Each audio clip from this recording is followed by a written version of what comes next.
Hello, welcome back to the Average Pace YouTube channel. Today we're looking at the beginning of a race, before the race even starts, that I did a couple of weeks ago in the Ferraris at Monza.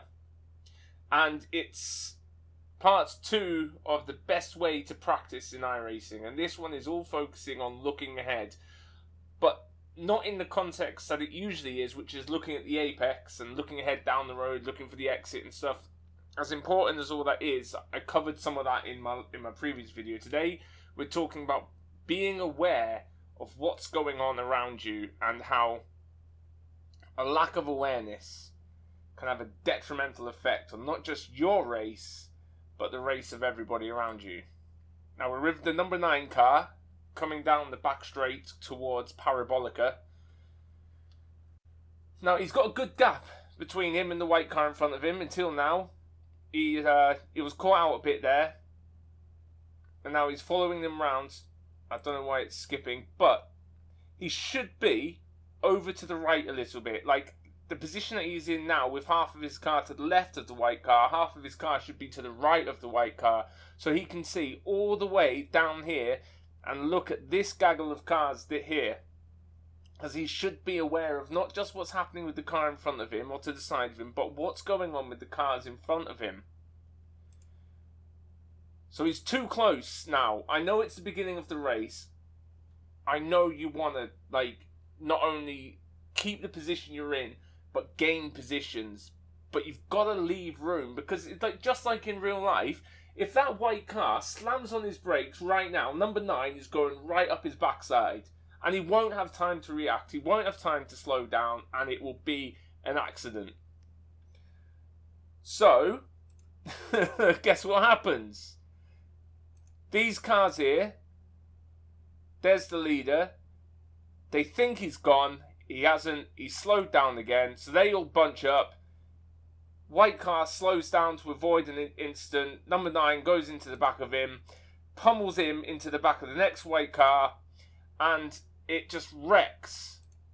It just wrecks like 5 other cars' races, all because of one car's mistake. Fair enough, the leader bolting, they're not bolting. That's bad practice, but he might have just been warming his brakes. But as the cars that are following, we have to be aware and prepared for things like that to happen. We can't blame other people for that, for our lack of awareness. Fair enough, it's debatable on the practice of the leader. We could argue about that all day, but we need to be aware of what's going on around us, and that, the incident between number 9 and the white car in front, it could have been avoided by number 9 simply looking down the road and saying, "Oh, look at those cars ahead, they're bunching up, I better back off." But he didn't, and it caused an accident that wrecked loads of other people's races, like 5 other cars. So we'll watch it again. I have no idea why I rewound so far. I'll skip it. Maybe not. Look, he's got a good distance here. That's the distance you want. Then once the lead, you want to be... Even then, even with that distance, he clearly wasn't paying attention to what was going on, because look how much gap he's made up on the car in front when it slowed down because of these cars ahead bunching up. But not only do you want to look ahead to avoid incidents, you want to see, even though you're like 6, 7, 8, 9 cars in field, you want to see when the leader bolts. You don't want to wait for the car in front of you to go. You want to go when the leader goes. Like, screw what they're doing, screw what he's doing, screw what he's doing. You want to be watching the leader as well. You want to be able to position your car, watch for the leader, so that when you see the leader goes, you want to go at the same time. And if these guys aren't on the ball, you can capitalise on that, regardless of what your gap is. If you're on the accelerator first, no matter how close you are, obviously if you're miles behind, you're not going to gain. You've got a good gap between you and the car in the front. As long as you're on the accelerator first, before they are, if you react when that car goes, you're going to get them anyway. Even if you're not right up their bumper, you're going to get them. You can get in their slipstream. It'll give you time to gain a slipstream as well on that car. So if number 9 had have waited, he could have watched for the leader, saw when the leader went, got a slipstream from the white car because he would have been on the accelerator first, and boom, he would have taken him anyway. You don't need to be that close up, and you do need to be aware of what's going on. He should be right on the right, move himself to the right so he can see that now the leader's backed off, the cars bunch up, and boom. He just wrecks 5 other cars' races. 1, 2, 3, 4, 5, including then 6. That little blue car. 6 cars altogether, including his own. And it could have been avoided by a little bit of awareness. Now, we've all made this mistake, don't get me wrong. We've all been there. The only reason I know to do this is because I've made that mistake. Even if you have to say to yourself, repeat to yourself, always be looking or always look ahead. Just remind yourself. It's the same with looking to the apex, because you can forget, you can lose concentration. You've got to be on the ball. You've got to be constantly reminding yourself on the basic strategies of racing. You've got to. We're now going to go on board with me and see what happened with me. Now I'm keeping distance from number 11. I'm looking down here. I'm looking ahead. I'm not looking at the car in front of me. I'm looking down there. I can see what's going on with the car ahead of me with my peripheral vision. I'm looking at them, but not with my direct vision. I'm looking at with the side of my eye.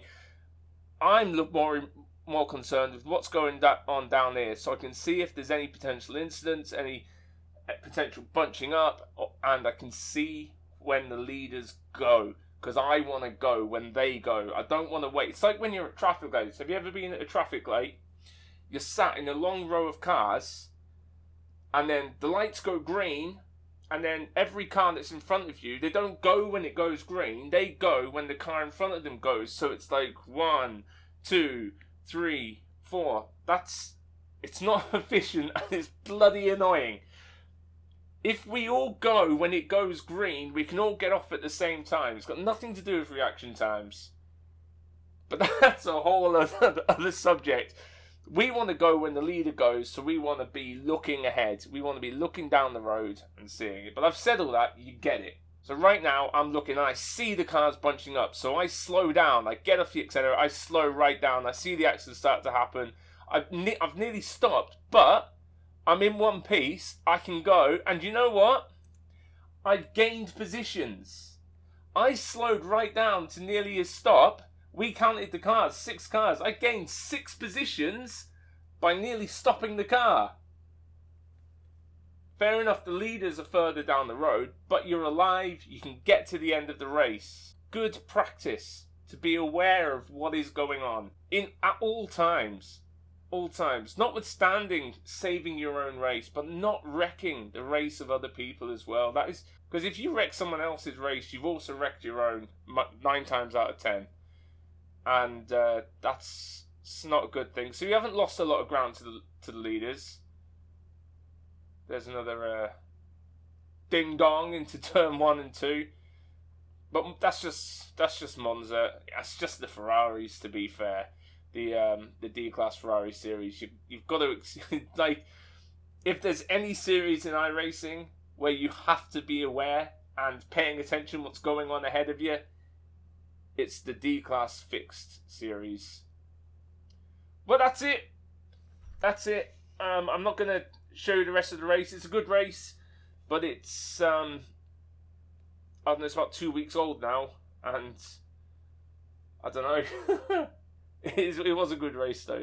But anyway, guys, I hope you enjoyed it. I'm going to try and get one of these best practices in iRacing or any other sim out, like maybe twice a month, maybe once every fortnight. But it's really hard for me to get consistent videos out at the moment. I know I'm rubbish at it, but it's work. I don't work the same shifts every week. Like, some weeks I could be working Monday, Wednesday, Friday. Other weeks I could be working Monday, Tuesday, Wednesday. It's really, really hard to find time to get a video out consistently at the same time. Hopefully it won't be like that forever, because I'd love to do this full time. Like, who wouldn't? But I've got a long way to go before that. I really hope that this helps. Just always be looking ahead, always be aware of what's going on around you, and go when the leader goes. Don't go when the car in front of you goes, unless it's the leader. Always be looking.